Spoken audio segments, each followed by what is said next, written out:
You are now tuned in to the Plaza Advisors podcast. Shopping center, multiple leases, multiple tenants. What's the average timeline? Retail investments are purchased based upon a stream of cash flow from tenants, from credit tenants, the value of which is in the tenant's leases, the stream of cash flow.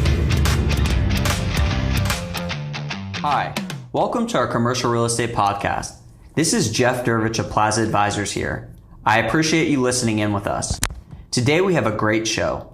The topic for our conversation will be architectural design relating to shopping center product.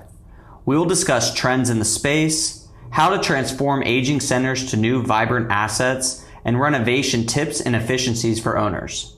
Our discussion will include ideas for keeping your center fresh and energized, new retailer prototypes, and the future pathway for design and accommodating the new age consumer, their demands, and evolving shopping patterns. Our guest today is Deighton Babis with BDG Architects. Deighton currently serves as Vice President, consulting shopping center owners, developers, private investors, as well as public and private shopping center REITs on repositioning, redeveloping, and design of their shopping center assets. Deighton began his career in architecture over 31 years ago. He attended undergrad at the University of Florida, receiving a Bachelor of Design in Architecture, followed by a Master's in Architecture from the University of Colorado, Denver. Deighton currently resides in Tampa, Florida, is very active with ICSC, and has worked on countless retail shopping center projects throughout the state of Florida. Deighton, thanks for being with us today. Thank you for that kind introduction, Jeff. Absolutely. Hello, everybody. I'm Deighton. Absolutely. It's our pleasure to have you. Deighton, if you would, tell us some of your background. When did you begin to show passion for architecture, starting your career, and path as to how you arrived to where you are today with BDG? It's a pretty typical one. I had a passion from a very young age. I'm one of those architects that was, I think, maybe born, not made. It was always in me from a young age with drawing and designing things. Architects can be made too through training and education, and they can gain that passion later in their career, and they can be fine architects too. I'm just one of the ones that was fortunate enough to know from a very young age that this is what I wanted to do. Came out of Florida, and then my first job, I moved to Honolulu. Quite an exciting time back then. Every firm, if you were a 3-man shop or a 20-man firm, a 20-person firm, everybody had a high-rise in their office. It was amazing. That was the Pacific Rim economy. It wasn't really affected as much by the mainland economy, U.S. mainland economy. And when I came out of school, I didn't know there was sort of a mini recession going on. Denver had just come out of the big oil bust and all those problems. And so I started my career with a big international firm in Honolulu, transferred with them to finish and got my master's, to complete my education, to get licensed in Denver with their Denver office, and then was doing big mega projects with that firm in Denver for many years until I decided to move back to Florida with my family. That's awesome. And are you, what area are you from? Born and raised here in Tampa in Florida? Or? No, actually Tallahassee, and then became a Gator. Oh, and then you became a Gator. Yeah. Yeah. That's interesting. And did you see a big change from like Hawaii in the way that they do design and the way that they view projects, and then coming over to, Colorado and Denver? I mean, is there a big difference in design? Yes. Regionally, the country has quite different construction methods and techniques, and even their development processes are just quite different. Yeah. That's interesting. That's awesome. And so, tell us exactly, as an architect and in a design role, for our audience, please tell us exactly what is an architect and what role do they play in the shopping center development process? Well, really an architect, you have to be licensed to practice architecture to be an architect. And being licensed means you have a professional degree, a long internship, and a very extensive examination to even be eligible to practice. That takes at least 9 years to go through all that if you kind of get it right first shot. And so what do architects do, and why do we purpose? We really provide functional solutions to buildings and for buildings and structures. and to make them habitable, and at the same time aesthetically pleasing. It's an art and a science. I think it's unique that way because, when something becomes art, it's a matter of taste. Do I like it or not? So our work is continually scrutinized, criticized, praised, defamed, throughout history because of that artistic side of it. It's a matter of taste. It can become, and tastes do change too, even from client to client, time period to time period, culture to culture. And in the science end of it, we're an art and a science. It is there's the technical side that we really have to know codes and requirements to protect the public. And so the other half of design and aesthetics would be, we have to protect the health, safety, and welfare. That's the big three for us. That's our duty, our job, our responsibility by code and governance and ethics. And we even have to have continuing ed for that every year, quite a few hours to stay active with that. The architect is kind of the orchestra leader of, the project, or can be, between, engineering and construction and things of that nature. Can you go into a little bit of how you work with the other team members on kind of putting, the music together per se? Yeah, that's a good kind of a term to look at us as like the orchestra leader. It's most of the disciplines, the engineering disciplines, you have structural engineering, mechanical, plumbing, electrical, fire protection, sprinklers and whatnot. All of those disciplines and trades, if you will, are typically and historically under our contract, under our umbrella, and we coordinate all of that work. So even though I'm personally not designing the riser diagram for a electrical panel or the plumbing system, I need to know about these things. We need to have a very deep knowledge of all the trades and disciplines. So there's a much higher level of coordination and understanding that architects typically might need to have. Yeah, and that's interesting and well put. And so to kind of talk about the shopping center and the retail landscape, in your opinion, what are some changes to design and efficiencies you've seen in the retail sector, specifically anchored shopping centers and unanchored strip development? Over time, the dynamics and the way that the center is built and the way that it looks and the way that it feels is much different, say 50 years ago as to what is the new age shopping center. Yeah. So can you kind of dive into that a little bit and explain to us, what are some changes you've seen to design? Absolutely. It's fluid.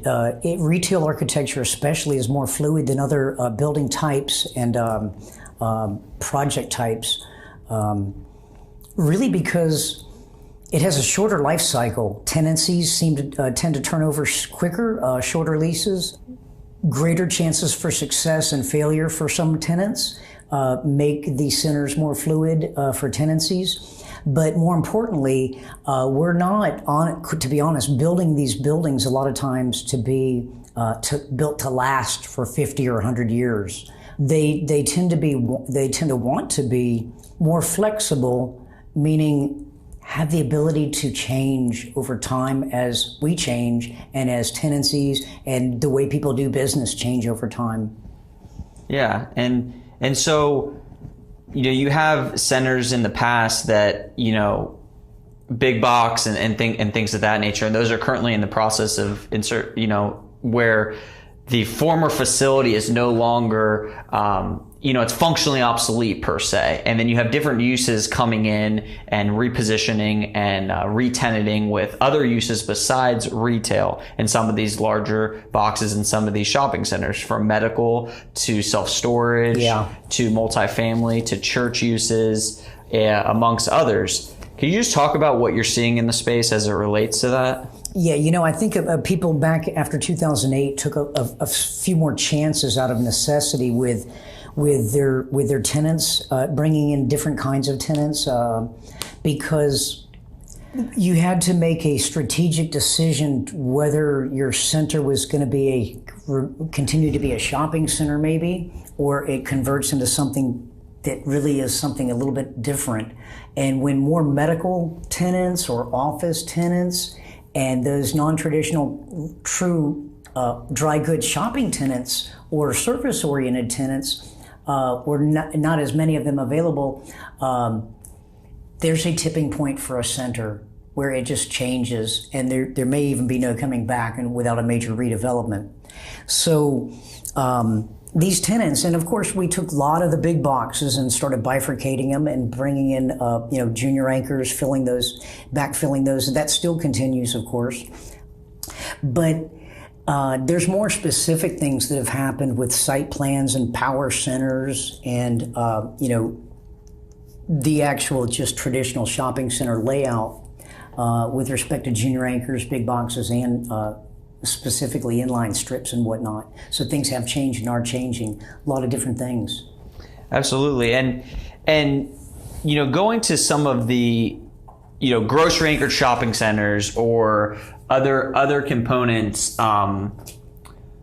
such as Target, Publix, all these retailers that are out there. Can you talk about the prototypes that they have and kind of some of the different designs that they're using, and as consumers have evolved and consumer preferences have changed and the way that they shop is much different than in the past? A lot of these retailers, a lot of these grocery stores are creating prototypes to make it more user friendly, which includes curbside, pickup delivery, housing portions of their back of house for almost like a Amazon last mile type stuff. Can you talk about a little bit about that, how that's affected your design? Absolutely. The centers themselves, whether you have big box juniors or dominated by strips shops, small shops, we're seeing a lot. We have seen over the past decade, really, fewer full arcades, those hard canopies with the entire. We're redeveloping centers right now. Every column, every shop is colonnaded with a full hard canopy, big masonry columns out front, and we're trying to sort of thin that out, make it less massive and a little bit more light and airy and transparency. It's terribly expensive to do entire full run arcades. We love them in Florida, but we don't like to walk out in the sun from parking space to storefront in Florida. But these hard arcades going from shop to shop, they're very costly, and we don't do that anymore. If you notice, most of our canopies, so to speak, in quotes, canopies, are projections, recesses, awnings, and those kinds of things, more faux. And so the construction costs we've really responded to make retail buildings more efficient, quite frankly. What is an arcade? I'm sorry to stop you. An arcade, like a colonnade, if you're walking down, the sidewalk along your storefronts, whether it's small shops or it's, you're really talking about, here's your store, and here's a person walking under the arcade. This is open. Gotcha. And so, but this is your first storefront door, and then here's the shop. This is the roof. Gotcha. So I just drew a little diagram, just a full arcade, like a colonnade with a hard canopy that has a roof and a lid. It could be a sloped roof, or but not just projected awnings with like tie rods and suspended things. Gotcha. More heavy structures out front. They've disappeared. Much more efficient cost-wise. We're using a lot of different materials like wood and metals and rain screens that are more transparent, less heavy stucco, although Florida's still a big stucco state. And we, of course, have more energy codes and hurricane codes that have really pumped up the need to tighten up the buildings, have added costs, but you can't see rents increase because we have higher R values or insulation or stronger hurricane resistance. That's just as it comes with the territory of living in Florida and designing in Florida. But really, this 25-year life cycle that I suggested, what I mean by that's something that I sort of feel through observation over the last 20 to 30 years of being in the industry is, especially retail architecture, you need to refresh and renovate along the way within those 25 years appropriately to respond to retenancies and whatnot. But a major redevelopment is in order, or maybe almost even a scrape and rebuild after about 25 years. The buildings, it's just not going to probably work for how retail is so fast, adaptive, and changing, and we're seeing it today especially. Absolutely. And talk about maybe some of the technologies that have come into play that have helped you display your ideas to clients. There's a lot of 3D renderings, and there's like when people are building new shopping center projects that are pre-construction, they have a lot of virtual, VR, virtual reality that can show you the project, fly the project, get you, the feel of the atmosphere, and kind of you can get a flow of what's going on there.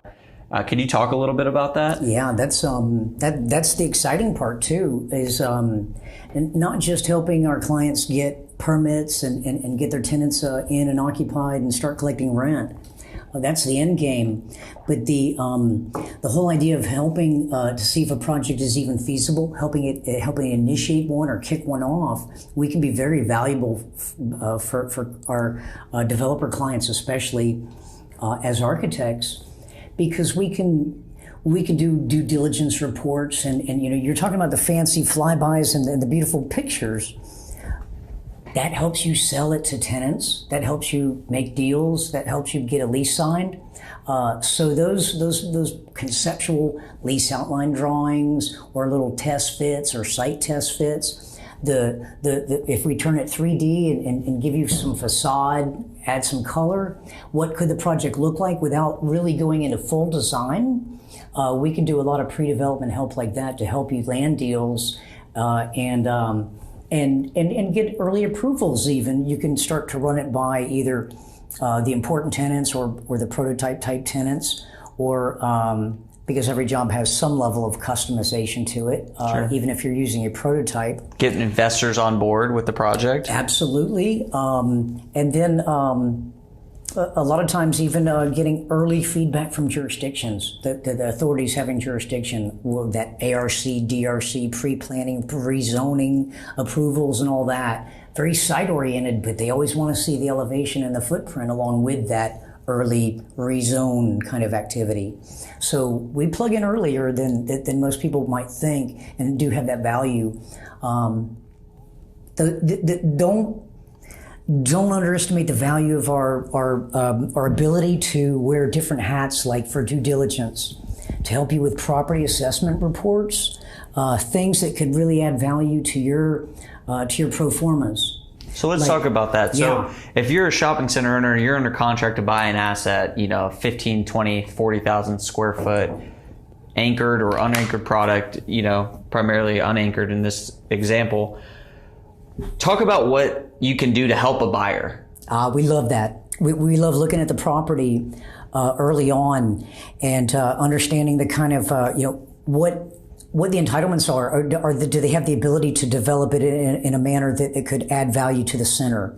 Is it big enough to even carve an out parcel out and add an entire out parcel? You could capture an entire new property out of it. If it's not that large, you could look at other ways, like adding an end cap that has more value, perhaps by adding a patio for patio seating, opening that up for a restaurant tenant, or even a drive-through, adding a drive-through on. We look at inline Chipotle, let's say, at the end cap. They have I have heard that they are just exploding with the short-term success of the test of their new drive-through just pickup window, call ahead thing. Mm-hmm. It's not a traditional pickup window. They don't need all that space or stacking. So the sites can be tight. You have to look at the efficiencies of the site. We can also look at other things like redeveloping it on another level, creating new patios. This end cap idea that I've come up with that maybe I shouldn't get into that. That's a whole nother discussion. We have ideas and have actually tested it, done it successfully in a completed project where we recommended to actually remove leasable square footage from a strip. And we created more value and almost have the identical, we almost made up for that lost bay. We removed an entire bay in the center of a strip, a very long strip, created a patio seating area, a paseo, connected front and back parking lots. Before it was terribly efficient, the specific center I'm discussing. A lot of parking in the back. They had to walk all the way around the building to get to the storefronts. We solved that problem.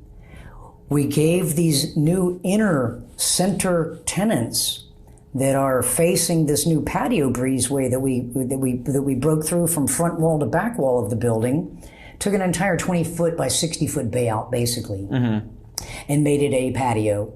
And both tenants facing that patio that are inner, I call them in caps, IN caps instead of end caps. Love it. They both can share the patio space. They pay a little rent on the patio. Obviously, the rents are higher for these end caps, so you can almost make up the one-to-one rent. You're a few dollars short, maybe. It's made up for by the tenancies of all the other ones being improved. You get a better, longer, higher credit-rated tenants overall in your center, and just the value after it's done has increased. And it's more viable moving into the future to release that space and the way and the design, the flow, and as you re-tenant the plaza and you work with different uses. Makes it more dynamic, more active, more people there. It's livelier, and it's quite nice. There are different ideas we can approach and look at from that standpoint. The next big challenge for everybody is going to be all these inside corners of big old L-shaped centers. Right. Similar things we're exploring and exploiting to give patio space and give back a little bit of that back of house sort of warehousey area, storage that the landlords never could lease anyways, except to a big tenant in the corner that was maybe a restaurant.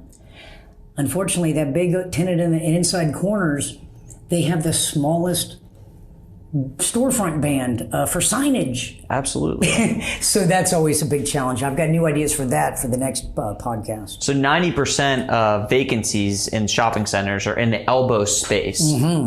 Elbow space. So if you could find a way to revitalize that square footage, that space, I mean, it would really go a long way. Similar patio / specialty parking, maybe connecting the front to the back through that elbow, things like that. If you have any parking in the back that's just kind of unused, there's a lot of ways we're looking at like that with patio areas and things that it's hard to give away leasable square footage, but if it's not leased, what good is it, right? Exactly. At least you can make it maybe an amenity to the center, such as a fountain area or, dog walking little park or I don't know, different pocket park or pocket parks. There's great value in them. What is a pocket park? They a little mini park at a little node or a little kind of intersection or a corner or some little space that it could be a nice stopping off point. So it's not a big, massively planned park that would take up, a lot of area on as a footprint in your shopping center, but it would be something strategically planned and placed where they could have a few benches, some umbrella table. We apologize. We had a slight technical difficulty, but we're going to take you to the next section of this podcast.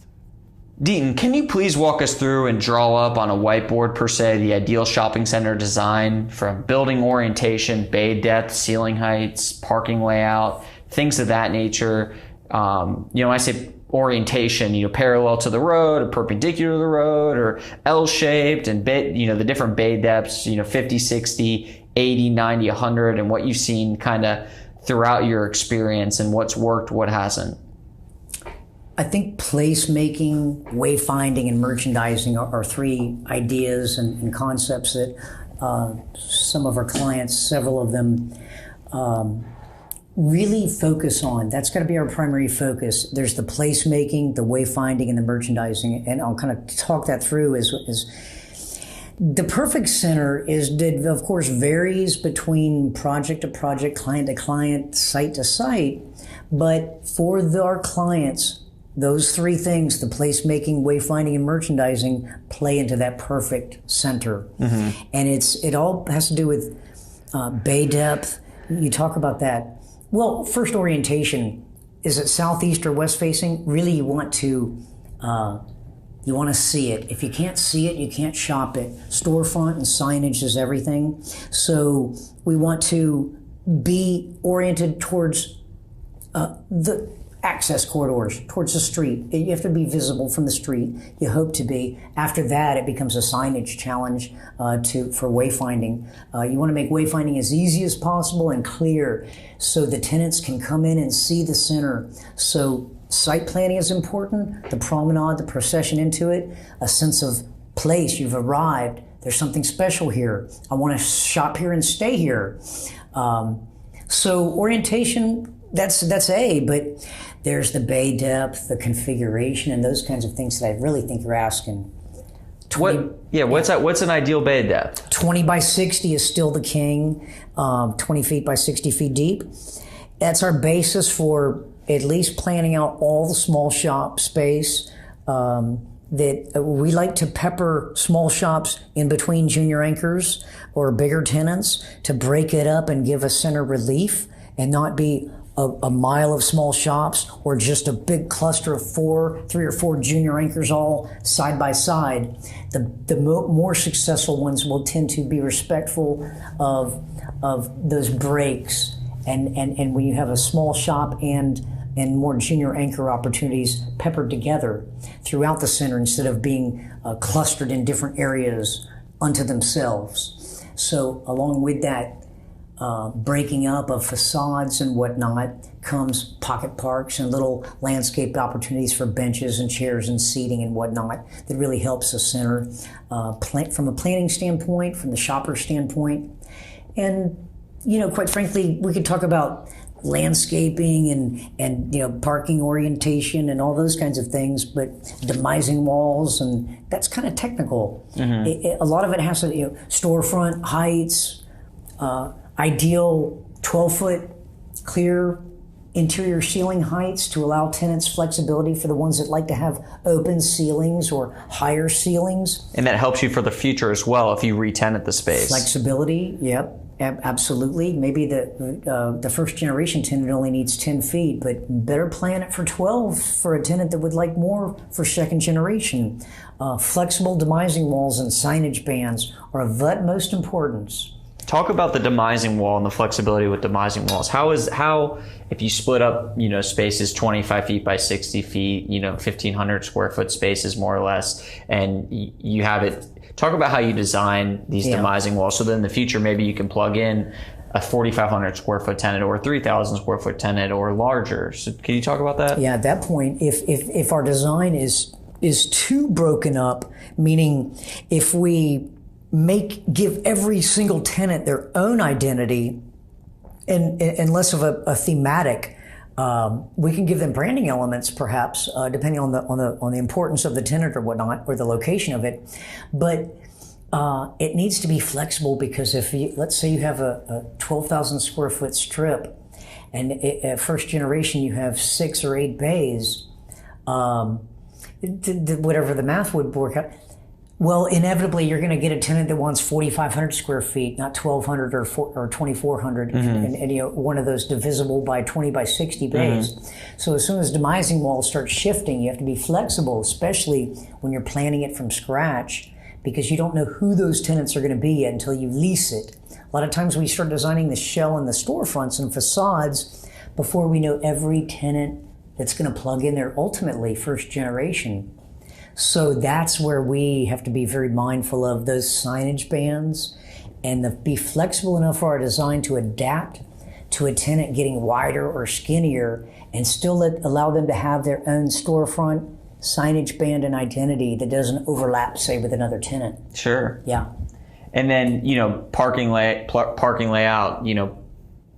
parking in the front, on the sides of the building, and things of that nature. It's pretty standard for the most part, right? Well, I will say the more opportunities you can have for parking, pedestrian access, and that experience from the car to the storefront, and then from storefront to storefront, that pedestrian experience is very important for shopper retention and whatnot, and to give a pleasurable experience. Absolutely. And then the shopper retention, I mean, there's things that you could do to your center to help with that. I mean, the whole design and like you said, the whole picture, the whole landscape helps with shopper retention. But there's a couple things that you can do to add to that, such as adding benches in front of your plaza or adding music that might help and make it a more lightening atmosphere. Can you talk a little bit about that? Little table, umbrella, chairs. In Florida heat, even if you stick it out in the sun, somebody will sit there and find it. People love patio and little bench areas and little opportunities to stop and reflect and rest and decide to go to the next shop or not. And so those little opportunities are always there, and we're mindful and respectful of them. And then, talking about signage, if you could for a moment, you might have these older centers that have built-in grandfather monument signs and things of that nature. And maybe you're coming in and you're redeveloping it, or cleaning it up, or doing major renovations. Could you talk about how important it is to try and retain maybe some of that old signage that might not be up to current code? New codes have historically made signage a little more restrictive and shorter, and we're not allowed big lollipop signs anymore with just a big pole and a giant circle on top. There's a lot of community standards, especially. Well, if you can't, I've said it ad nauseum, if you can't see it, you can't shop it. So signage and monument signage into your center is so important. And we even do, when we renovate signage to help rebrand and refresh a center, we try to maintain as much copy square footage area as we can. The design of it, physical design of it, should of course match the center and the themes and whatnot. But wall signage and tenant signage, especially building signage, we need to make sure that it's high, it's visible, it's bright, it's proportionate to the facades, and we allow them to go as big as code allows.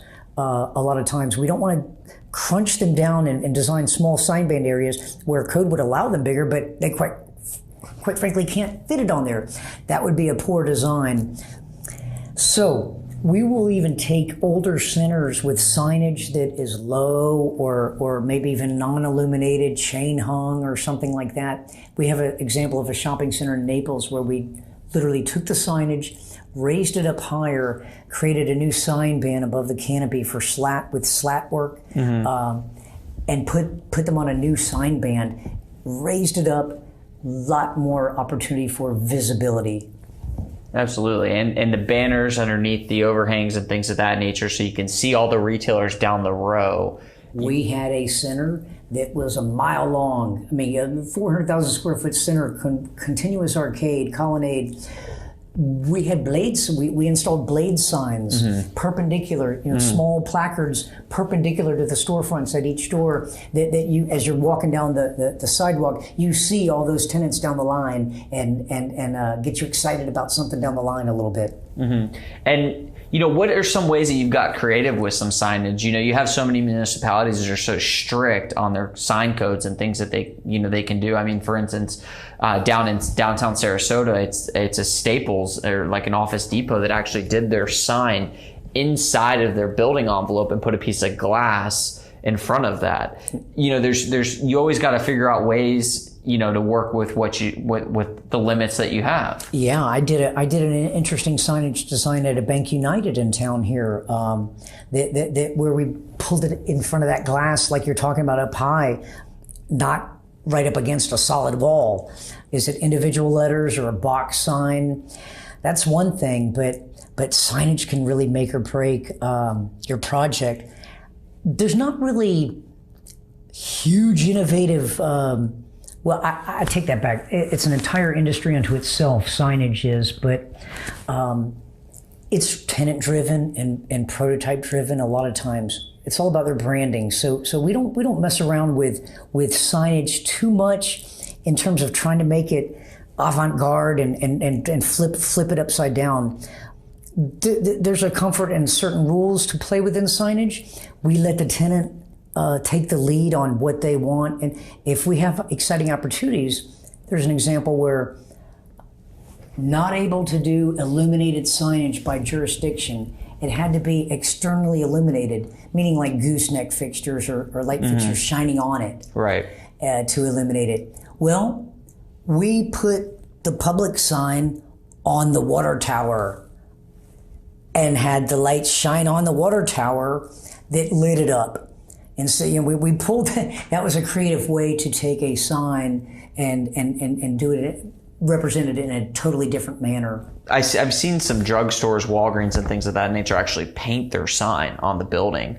How has that looked at? Well, I've noticed that Dunkin' Donuts it has a they're painting that graphic on the side with the sort of the cup of coffee or something that it looks quite neat on the drive-through side and whatnot, even the other side of the building.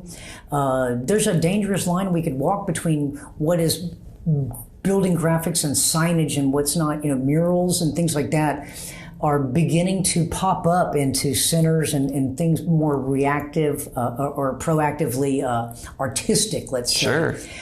It could become signage very quickly, though. A painted sign can still be a painted sign, Absolutely. And I mean, they even just had the idea of if you have a center and you have a walkway in front of all the retail storefronts, maybe putting almost like a plaque in the ground or like an emblem in the ground so that it's inside of the concrete, so that when people are walking, it's visible in front of the stores and on the walkway paths. I love that idea. You take a segment of sidewalk every 20 feet or something down your sidewalks, and you have a inset of the company, of the developer's logo or the owner's logo. I noticed that Kimco has I was excited to go down to, I was touring Dania Point property down there in South Florida that they're working on. It's fabulous the way they've taken all their site furnishings and branded it with Kimco. They've actually got all their trash cans and benches and mailboxes and everything, and they've got these like laser cut into the metal, the Kimco logos everywhere. Very, very, very discreet and respectful, but it's another level of interest and branding that's there. Sure. Everything comes down to return on investment, right? And sometimes when you have an existing center and you want to go through and make renovations and reposition, redevelop, you have to really look at the costs associated with that. But what are some ways that shopping center owners could make improvements to existing shopping center plazas that would give them kind of the most return on their investment? Well, I'm going to reiterate that the very first programmatic thing that we go through is ask our client what's their intention for the center. Do they want to own it long term and collect rent, or do they want to sell it as a business model for profit? So we'll make design decisions based on that, like life cycle costs and budget decisions, not to cheapen the architecture or the product, but to know that there is a fluidity to a center that has new tenants coming in, and it will likely be redeveloped and renovated anyways through second and third generation with retenancy. So that 25-year life cycle of a retail property I like to talk about is you need to renovate along the way, but after about 25 years, retail architecture is of a nature that it needs to be majorly redeveloped or just scrape and start over after about 25 years. We're not building these for 50 or 100 years to last because of the fluidity and the changing needs. We need to change and adapt and keep them fresh. Mm-hmm. And so in ascending order of importance, what would you say improvements to assets would be? Is it, landscaping, facades, painting? Could you kind of give us a rundown of how owners can make improvements to centers, just to kind of freshen up and give them a new look? Yeah. The lowest common denominator has to be washing it, power wash and clean it. Just keep it clean and debris free and just keep it fresh and clean. That goes a long way, like a quarterly maintenance. Property maintenance it has to be the lowest common denominator. But to keep it fresh and actually renovate, and almost an ascending order of maybe even importance and cost, would be repaint. Repaint it to give it a new theme. You've done that to one of your centers. I loved it. You picked 2 or 3 colors. You repainted it an entirely different palette. You get rid of the dark, aging colors that were yesterday, and you freshened it up, and it becomes alive and lively just with paint colors, and it completely can transform the center. Would you agree? Absolutely, yeah. I mean, picking paint colors was one of the hardest things I had done, but it's definitely a process that you have to go through and understand kind of the vibe and the temperature that you want to obtain, in your selections. Yeah, it's the feeling and the theme. I mean, do you want to convert it from an old terracotta, old Florida, those browns and oranges we use, or do you want to make it light and coastal casual look, that kind of thing? You could really transform it just through paint, color. Well, signage, we talked about that a lot. You can transform it through signage, just refreshing your sign panels, your bands, repainting them, brand new box signs, brand new channel letters, whatever the kind of the sign program. If you go to an aging center, I talked about if you can't see it, you can't shop it. The first thing you see is signage. It should be one of the first things you see. And if that doesn't look good, the entire center, it just takes every tenant down a notch. And you need it to be fresh. Keep it up, keep it bright, lit, always, relamped, always. What's your favorite type of building signage? Is it the backlit LEDs that they're doing now and things of that nature, the U-channel? Yeah, everything's going LED. I say bring neon back. No.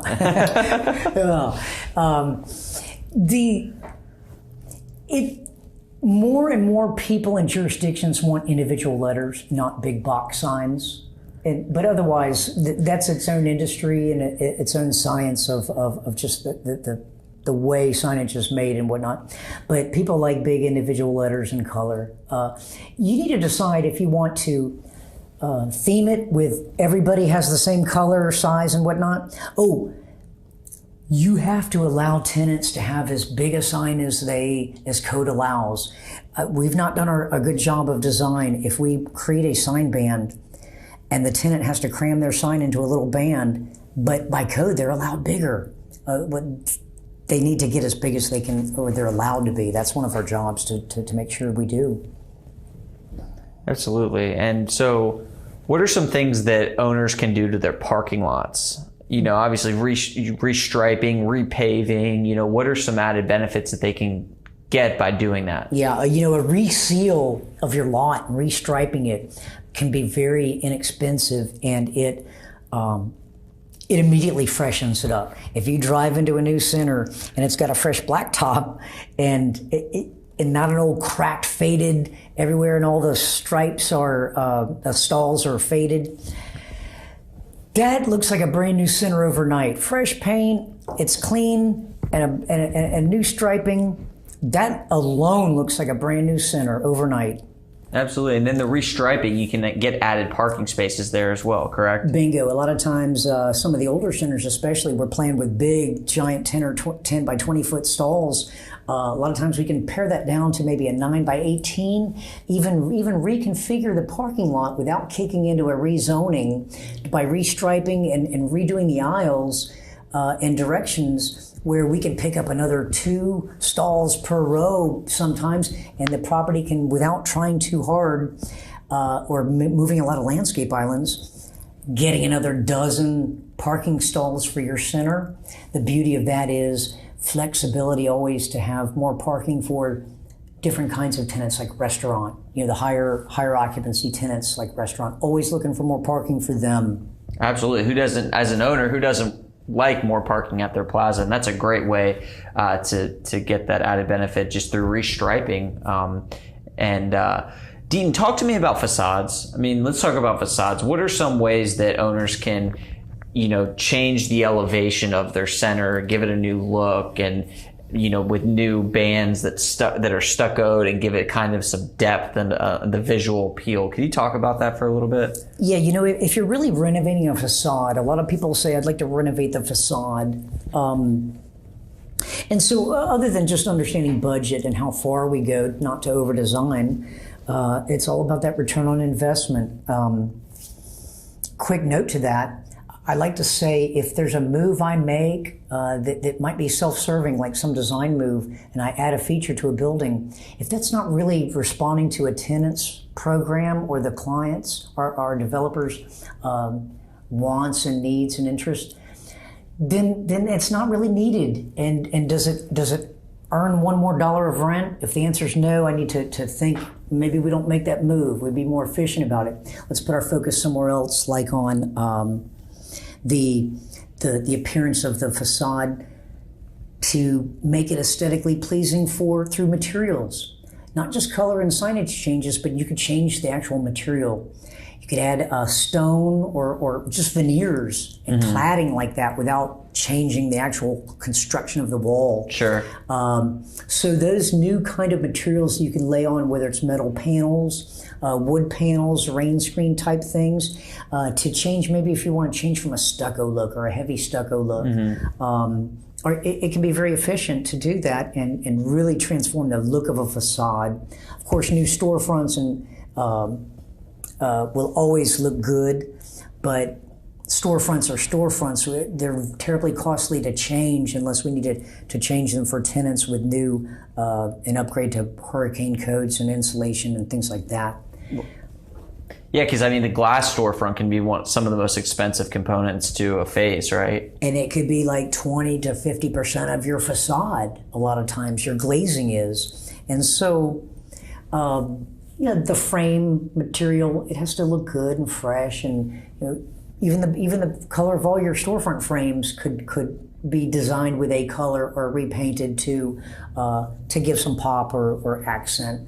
Sometimes instead of just silver or black storefront mullions. Absolutely. And then, renovations of existing building shell, HVAC, electrical, fire protection systems, and interior renovations. Those just get done kind of, progressionarily as tenants, as the spaces are re-tenanted and new tenants come into those older units.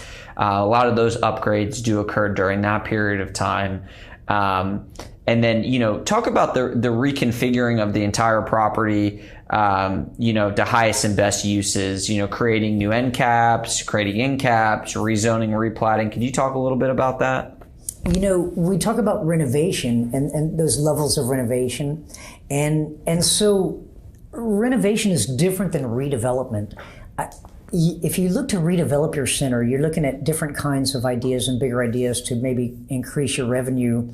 And so really some of the ideas we like to explore are opportunities to create more leasable square footage always. How do we do that? Sometimes we can do it through adding an end cap or actually adding onto a building is not uncommon. We can actually add a drive-through lane sometimes, or a new canopy at the end for patio space. And getting a customer patio seating area for an end cap to give a restaurant opportunity or a drive-through pickup opportunity is very valuable and can really increase the value and the traffic at your center. Other things. The same way we create new spaces at the ends of centers, of strips and whatnot. We've had that idea where we've actually implemented it successfully into a real project that's been completed. It was a little bit unusual. We suggested to remove leasable square footage. Now, initially you'd think that's crazy because we always want to add it. It's all about how much rent we can get per square foot. Is this the end capped idea? We talked about that earlier, I think, and that's such a great concept and something that you've created that has just been absolutely an amazing way to add value to a center, and carving out an out parcel and things of that nature. Some other ways that value can be created. We have taken, in fact, there's a property in Sarasota right on one of the main thoroughfares, right on Bee Ridge, and big intersection, aging L-shaped shopping center. a developer asked us to look at it and see what were some opportunities to improve the center. We looked at creating a new drive-through at an end cap. We also looked at removing some of the end cap to reconfigure that portion to add an out parcel. We had a plan where we could add up to 2 out parcels and redevelop the one that was existing to be more efficient and more attractive at the hard corner. And so to create 2 and improve one of the out parcels there as an opportunity, it increased the value of that center threefold without even trying to actually renovate the building proper. Absolutely. And Deighton, what are you seeing from a retail design standpoint in a lot of these boxes, whether that's grocery, whether that's traditional soft goods, TJ Maxx, Ross, Target, Publix, things of that nature? How are they designing the interior of their box to accommodate the change and the evolution of retail, to accommodate more pickup delivery, the warehousing that a lot of these companies are doing, mini distribution centers? What are you seeing from your experience recently? Well, it's exciting because it's really changing fast, and nobody has the magic elixir for knowing what's happening or what's going to happen. I think everybody is trying something new. They're trying to respond to the way we're shopping and the way we're just socializing and everything now. And so, historically, you've seen people have been doing it all along. The smart retailers have been doing it all along. The drugstores, when they move the pharmacy to the back instead of up front, well, you have to go through the entire store back and forth. More opportunity to shop to get to that pharmacy and back. Grocers have done it with the pre-prepared meals and kiosks and whatnot, that they're doing a lot of different things with the interiors and the prototyping. But really, it's up to each tenant what their business model is, their pro forma, and how we're gonna ultimately change the way we do commerce. Are we going to be more of a pickup and delivery? Our footprint's going to get smaller. It becomes more distribution. We're always going to have architecture need for real estate, but will it be more technology? It sometimes fails us. We missed a little bit there, just a few seconds. We apologize, but we're going to take you back to the podcast. Thanks for your patience.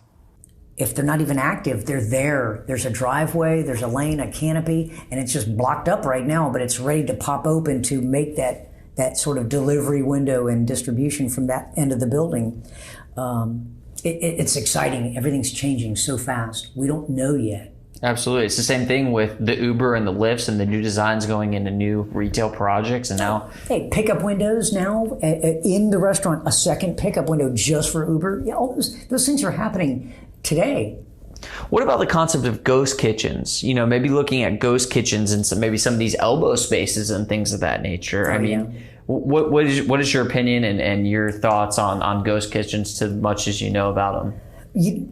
That's such a new idea. It's exciting to even think of the possibilities for those dead areas and those inside corner elbows of centers that are hard to lease. We're not talking to a lot of restaurateurs who at least have revealed their plans and intentions for exploring and exploiting the idea of ghost kitchens that could service multiple locations.